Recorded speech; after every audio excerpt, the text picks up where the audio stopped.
Eu sou o Fernando de Godoy e serei o seu instrutor neste curso.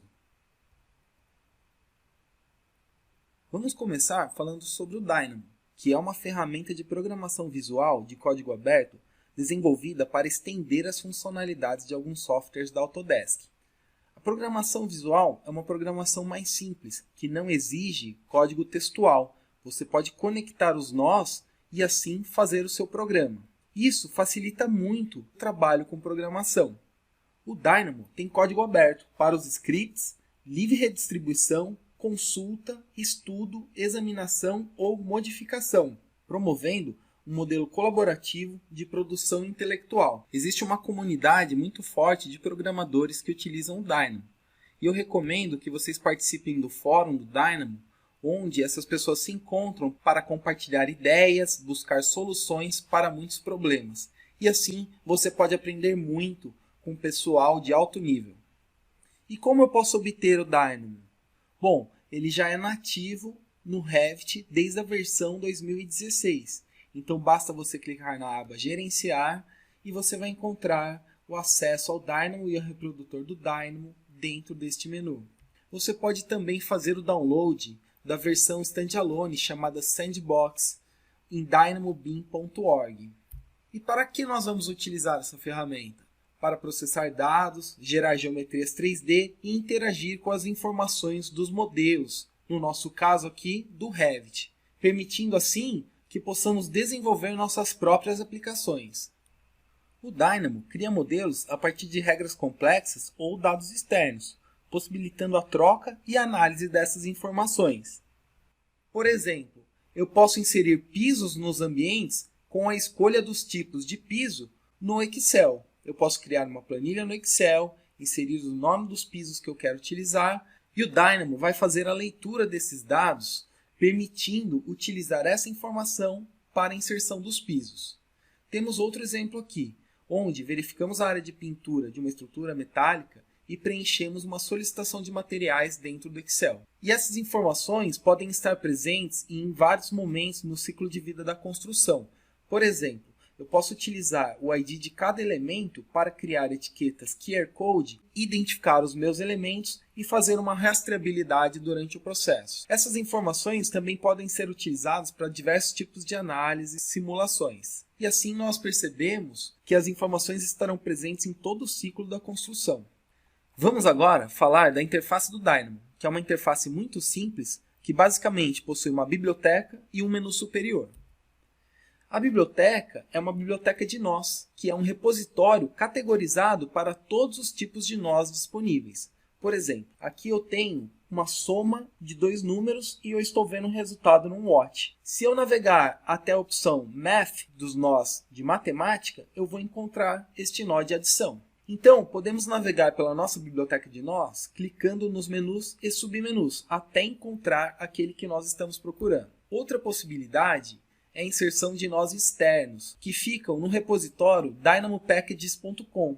Lá você vai encontrar todos os nós existentes para o Dynamo. Você também pode criar um nó personalizado, mas isso é um assunto mais adiante quando avançarmos na nossa programação. E assim você vai compor um canivete suíço repleto de ferramentas disponíveis para atender às suas necessidades no dia a dia de trabalho com o Revit. Os fios conectam a porta de saída de um nó à entrada de outro, e assim estabelecemos um fluxo na programação visual, sempre da esquerda para a direita.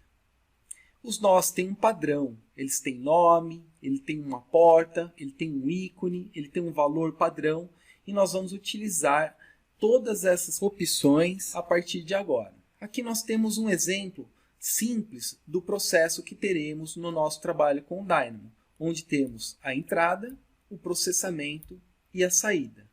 Sempre teremos este fluxo de trabalho no nosso projeto. Nós também podemos agrupar os nossos nós. E aqui temos um padrão de cores para identificar cada tipo de grupo. Por exemplo, eu tenho um grupo de controle, um grupo de entradas, um grupo que envia para o Revit.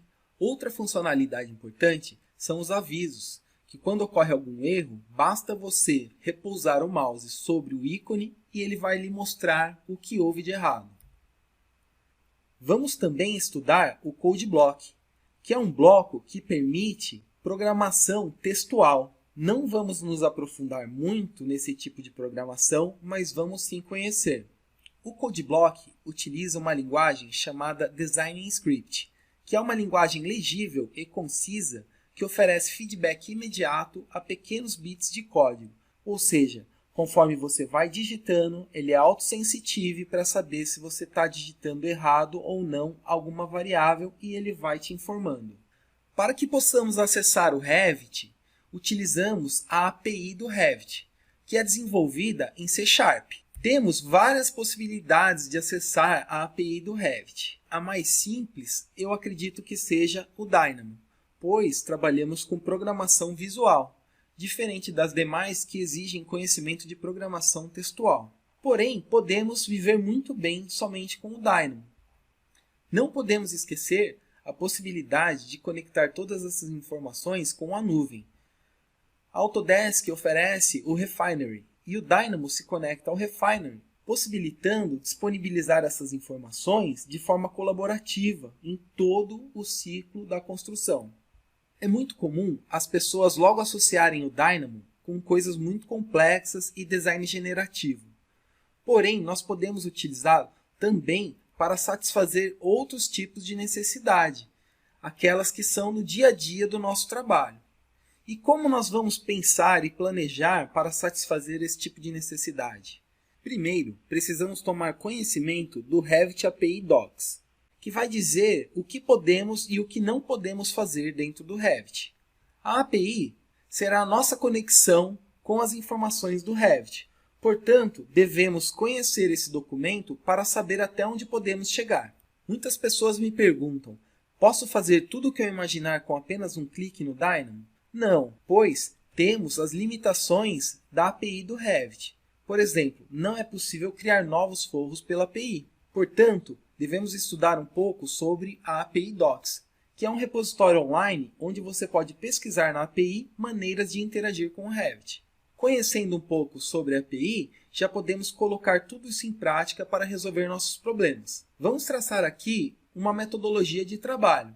Vamos levantar nossos requisitos, fazer uma análise desses requisitos, vamos criar um projeto, implementar essa solução, testar e assim, por fim, implantar dentro do nosso escritório. Então vamos lá ao primeiro passo, levantamento de requisitos. Para o nosso projeto, vamos executar a modelagem de um galpão. Um galpão exige muitos requisitos. Vamos estudar alguns deles. Vamos pensar nos níveis, vamos pensar nos eixos, vamos pensar na calha, em todos os detalhes que envolvem nosso galpão. Vamos anotar todas essas informações. Vamos pensar também no espaçamento entre colunas, na largura do galpão, como que iremos distribuir nossas terças, qual será o espaço máximo entre elas, nossa cumieira. Vamos pensar em tudo isso. E por fim, vamos pensar na inclinação da nossa cobertura. Anotado todos os requisitos, podemos partir para o próximo passo, que será a análise de requisitos, onde iremos avaliar o problema, avaliar a síntese da solução, especificar os requisitos e focar no que o script precisa fazer, e não como será feito. Então eu vou pensar, eu preciso criar eixo, a partir de 2 pontos, eu preciso criar nível, e dessa forma eu preciso conhecer como tudo isso é feito dentro do Revit. Veja só, podemos nos deparar também com algumas normas. Aqui encontramos a BNT 6492, que diz como devemos utilizar os eixos. Feito todo esse levantamento dos requisitos, definidos os eixos, como iremos trabalhar, agora podemos fazer a análise. Por exemplo, como que eu vou dividir a minha tesoura para distribuir as minhas terças? Quais serão os tipos de perfil da minha tesoura? Qual será o tipo da terça? Que tipo de parede eu poderia utilizar? Quais os níveis que eu desejo? E a fundação? Como que será que eu vou utilizar a fundação nesse projeto? Posso escolher o tipo do perfil da coluna também, o tipo do piso, enfim. Agora que definimos todos os requisitos e analisamos cada um deles, vamos para o nosso projeto, onde iremos trabalhar como o script irá funcionar, ou seja, como iremos atender todos os requisitos levantados. É o momento de olhar para a API do Revit e verificar se podemos satisfazer todos os nossos requisitos com o Dynamo. onde vamos respeitar a API Docs e todas as regras de acesso à API. E assim teremos o nosso algoritmo, que será o conjunto de regras e procedimentos lógicos que nos levará à solução do nosso problema. Por exemplo, eu quero montar um galpão.